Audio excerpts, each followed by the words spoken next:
So Apple just announced their whole iPhone lineup for 2024. All have the camera control button, the action button, are made to work with Apple Intelligence, have new visual intelligence features, better batteries, and more. On today's video, I want to discuss the differences between the iPhone 16 and 16 Pro. And at the end of this video, let's talk about what one you should be in the market for if you want to buy one. So let's start out with the iPhone 16. This year, it's using some of the same plays out of the playbook from last year. It is made out of aluminum. It comes in 5 colors, being teal, ultramarine, pink, white, and black. And the 16 and 16 Plus are all staying the same size. So the smaller one being at 6.1 inches and the larger being at 6.7. Both are water and dust resistant. And as far as the ceramic shield, they are saying it's 50% stronger than last year's model and overall 2 times the strength of other smartphones. And I'll just say, I've got the 15 Pro right now, and this screen has been awesome. It's been dropped, it's rubbed against keys, it's been on counters, and I don't know if I can find any marks. And just to say that every year they are doing a little bit better, which is appreciated. As far as the brightness of the screen, they're saying that goes up to 2000 nits in bright light. And for the first time, I don't think I've seen this advertised before, goes down to 1 nit at night. So that's going to be great for your night vision. You know, if you're camping, looking at your phone, it's going to be great for battery life, but it's great that these phones can get that low when you need it to. The 16 also has the action button. So you may remember this was brought from the 15 Pro from last year. So if you want to record a memo, turn on a flashlight, translate a phrase, identify a song, you can do shortcuts. Example, if you want to open your calendar during the day and the flashlight at night. And even in the keynote, they were showing how you could unlock your car. All of these things you can do from that side button, now on all phones across the board. Another thing that I thought was really cool is they've added the camera control button to the side of the phone. Now, there were some rumors that this functionality was coming, but unlike last year where the action button was only for the Pro models, the camera control is also for all iPhone models. So the iPhone 16 Plus, 16 Pro, and 16 Pro Max, they all have it. So it's a piece of sapphire, and it knows if you're doing a light press or a full press, you know, kind of like cameras from before, DSLRs, where you push it halfway and you focus, and then you push it all the way to take a photo. They're going to mix in some of those capabilities. So you push it, you can swipe it to change zoom settings and other aperture settings on your phone, and you click to take a photo. They even have shortcuts where if you hold down the button, you can take a short video. I'm looking forward to trying this all out myself. I will be ordering the phone on Friday. So if you want to see those features, I will be reviewing them. So please subscribe and we'll get into that. The one note I wanted to make too is that that button will also enable visual intelligence. So as they showed, you could be in front of a restaurant outside, hold up your phone and that camera control button, take a photo, and instantly you're going to get information about the restaurant. Ratings, photos, hours of operation, and you could do that for other types of businesses. They're also showing how you could take a picture of a dog, find out the breed. Now, I think some of that's already baked in. I can take pictures of insects and plants and animals and it'll identify it. But they're just expanding the scope of what it can do with, again, businesses. And even if you took a picture of a poster, it would automatically know the date, time, and be able to make invites in your calendar and all that kind of stuff. Moving on, now thanks to Apple Silicon, with moving from the A16 chip to the A18, you heard that right, we're skipping over the 17. We are now going to have AI capabilities across all models once again. This is something that started with the iPhone 15 Pro last year. So if you have that model or any of the new 16s, you're going to be able to use Apple Intelligence. But just going over some of those specs quick. So we do have an updated neural engine. There's 17% more memory bandwidth, which means you're just going to have that much more speed as you're working through your apps. There's a second generation 3mm technology for the chip. So all that's saying smaller transistors, faster and more energy efficient. For the CPU, you got 6 cores, 2 being performance, 4 for efficiency. They're saying that's going to be 30% faster than the CPU in the iPhone 15. And for the GPU, 40% faster than the iPhone 15. So you're going to get better graphics, gaming, and all that with the new phone. Overall, we're just continuing to see that nice bump in speed year to year, which is going to help for everything with gaming, using apps, multitasking, and then especially with the Apple Intelligence feature, being able to do a lot more there, which we'll get into soon. So for Apple Intelligence, if you want to rewrite an email or a review on a book, if you want to create emojis by typing in descriptions, use the image playground, which could be integrated into the Messages app, you can do that. There's just so many new ways to create art on your phone, make things unique and personalized to you within the different apps. You can also relive memories. So for example, if I told my phone using you-know-who to find a photo of my dog wearing a scarf, in theory, it sounds like she'll be able to find that. And AI is going to help prioritize and send focus to other things on your phone. So for example, with emails, you'll be able to see a summary of that email versus just the first 2 or 3 lines, which it normally does. And that's going to happen for notifications as well. And even the order of how you see things. So you may see something about your flight, a message, a calendar reminder, sports updates. It's going to know what you need to be seeing first and a quick summary of that versus just, some of the basic info that came stock with that app or that, what was in that email, and make sure that that's what your eyes are seeing first when you're looking at your phone, just to help you with your everyday life. And then with Siri, I hate saying her name because I know it's going to trigger something in your office or room, wherever you are, but she's going to be a lot smarter this year as well. She's going to be more natural and personal. So it'll be richer language that, you can stumble on words. You can ask a question, kind of reverse, re-ask it in a different way, partial parts of the question. And it's just going to be able to put that together and give you a response instead of starting all over with your request. She'll also give you steps on how to do things on your phone if you need assistance with turning on the Wi-Fi.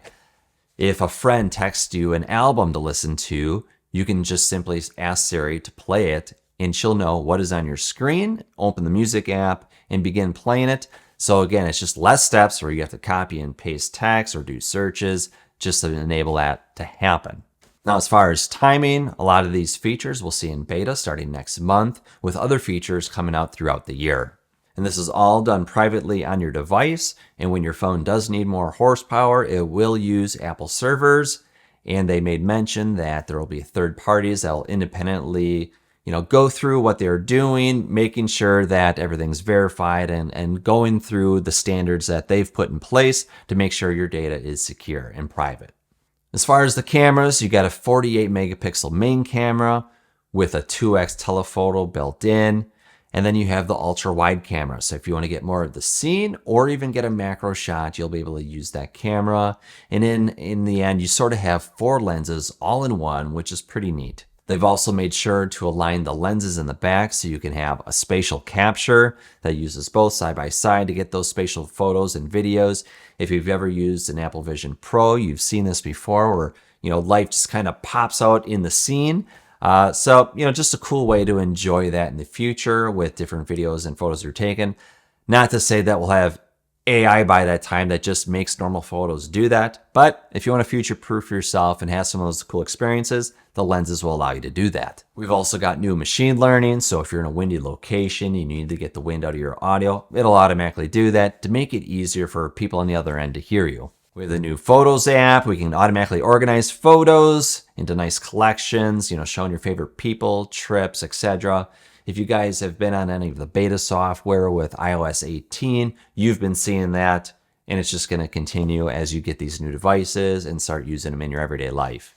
So in this phone and the new one, they're making the internals a little bit differently, some other advanced material in the Pro version. But basically with the thermal design, they're saying for gaming, for example, you'll have a 30% increase in sustained gaming. Things are going to run faster, run cooler, and they're increasing the battery sizes as well. So expect more life. Now, I will say the iPhone 15 Plus last year, I think, was the crown jewel as far as amount of hours you could run video and audio. This year, I think the titles go into the iPhone 16 Pro Max. Again, with those advanced chips and some of the cooling features in there, it's just going to be that much more efficient. So if you really need to max out the hours with browsing the web, audio, video, you're going to want to go to that Pro model. As far as some of the emergency features, I think it's easy to forget about this, but they did show, like, for example, in select locations, you'll be able to send live video to 911 if you need to in an emergency. Again, you can send messages via satellite when you don't have cellular or Wi-Fi. Last year, they brought out roadside assistance. So if you ran out of fuel, had a flat, a breakdown, you could send for help for that.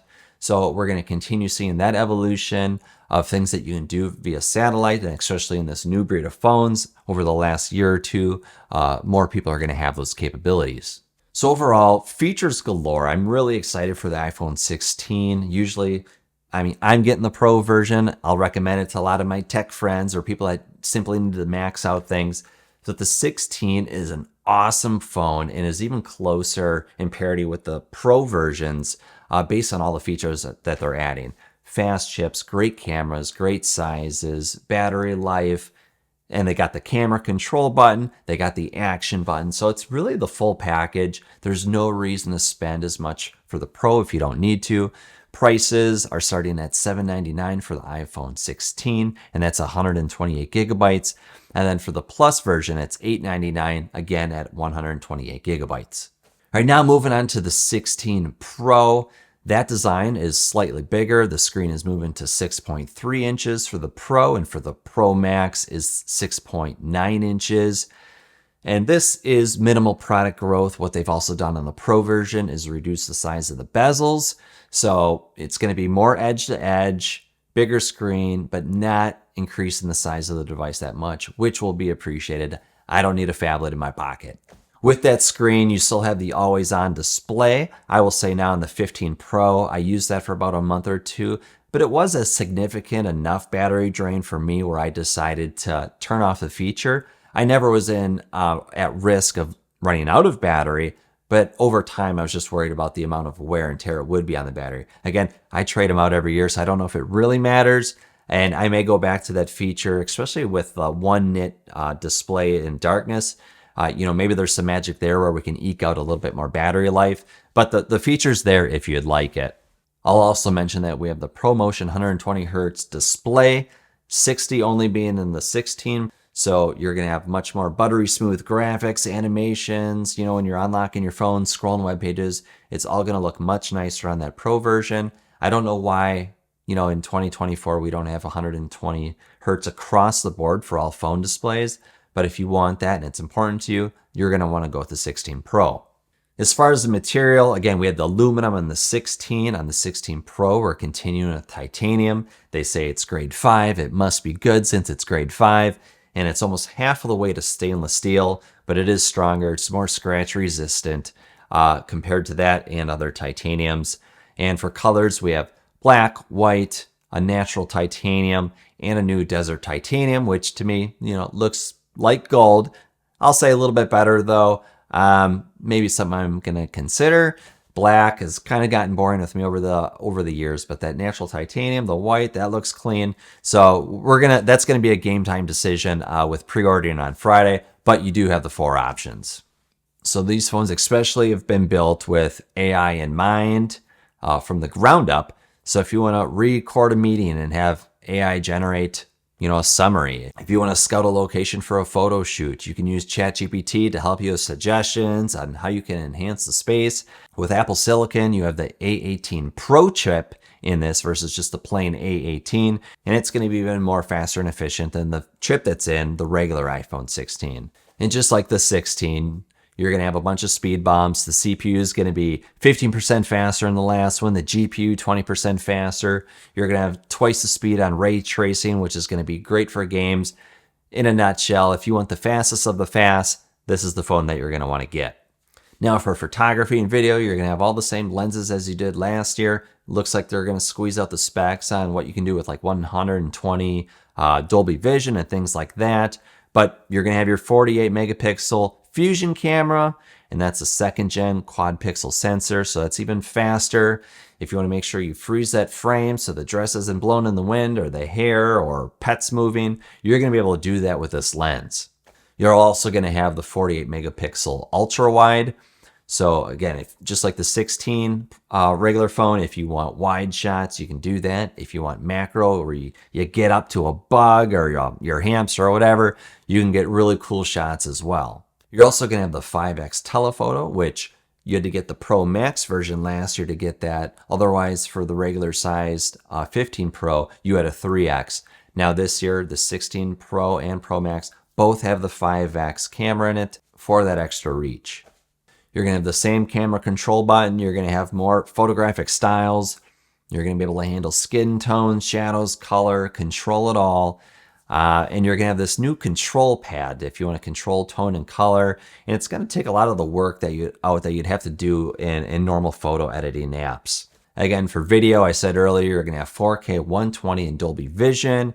And you're also going to be able to adjust the frame rate in the Photos app. So for example, if you want to see your videos at half the speed, normal speed, you can do that on the fly, which is going to make editing much easier. For audio, you're going to have 4 studio mics. You're going to have more true to life audio and less noise, which is going to be great for voice and things around you. You're also going to have spatial audio capture. So that's just going to be better for listening on your AirPods, your Vision Pro, and even your home theater. They also have this new audio mix feature that's going to use machine learning to change between, your voice and different background sounds. So for example, you can say, get everything that's in the frame of the camera, and that's what it's going to try to highlight in the audio. You can do something like studio, where it's going to make it seem like there's room dampening, materials in there or on the walls to absorb that sound. So it sounds like it's just you and the mic. And then they have cinematic. So it's basically getting the voices and the environment around it. So you're going to be able to control it on the fly, depending on what kind of style of audio you're looking to get. Another neat thing they were showing off was the voice memo app. Now you can do layering. So if you want to put your voice over a guitar track, maybe you're, producing music, you can do cool things like that.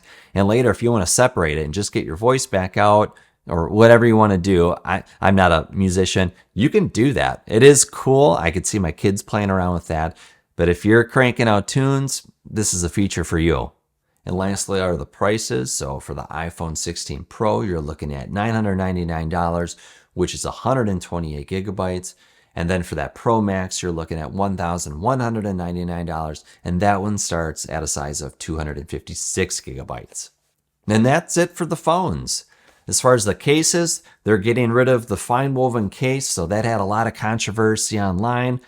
I actually don't understand it. Now, don't get me wrong, leather was the best, and I love how it patinaed over the years, and I'm really mad that they got rid of it. But I hate the silicone case. I hate the plastic cases. This, it didn't mark up or get extra dirty or have issues or it was unraveling or whatever the case may be, but they're not making this anymore. So they'll still have, again, the silicone plastic cases. It'll still have the MagSafe attachment on the back so you can get charging through it. And as far as the camera control button, they'll have another layer of sapphire on the side that talks to, the piece that's on the phone so you can control it for photos. So look for that as well as an option if you want a case. And that's what there is to say. So now which one do you get? The biggest differences are, again, that screen size, the reduction of the bezels on the Pro model, and you're going to see the better cameras and speed on the Pro models. I assume most people don't need that, but maybe you have some money to burn and you're going to get it anyway. So it's going to depend. But again, those are probably the main differences. They all have the camera control button. They all have the action button. They can do Apple Intelligence. And they are fast. They all take great photos. So you're not missing out if you get either one. So it just depends. Do you have a demanding job where you're going to actually use that capability? Are you a gamer? Do you just like the best? That's where it's going to come down to. I'd say personally, if you have the iPhone 15 Pro from last year or the Pro Max, you're sitting good. You have a very updated phone that's fast, great cameras, and you can do Apple Intelligence. Now, if you had the regular 15, and you don't care about the Apple Intelligence, you're sitting fine too. So I wouldn't worry about that. But if you're sitting with the iPhone 14, 13, 12 earlier, you got to find out, where are your priorities? If saving money is the biggest thing, you probably still have a great phone. The battery's rocking and rolling as long as you've taken care of it. You've turned on optimized charging. I'm not telling you need to get it. But if you're around that iPhone 13, 12 or earlier, if you got the iPhone 16, either any of them, all 4 models, you're going to notice significant gains. You're going to have the dynamic island on the top. You're going to have awesome speeds, cameras. So The options are there. You can buy used ones on the marketplaces if you need to. But for my money, I'm going to go with the iPhone 16 Pro, not the Pro Max. I want to be able to fit it in my pocket. I'll be ordering it Friday. I don't know what color I'm getting. If you know what you're getting or what color, please put it in the comments. I want to kind of get a feel of what people are thinking. And again, I will create more videos. I'll be demoing that. So stay tuned. Thanks for watching, and we'll catch you on the next one.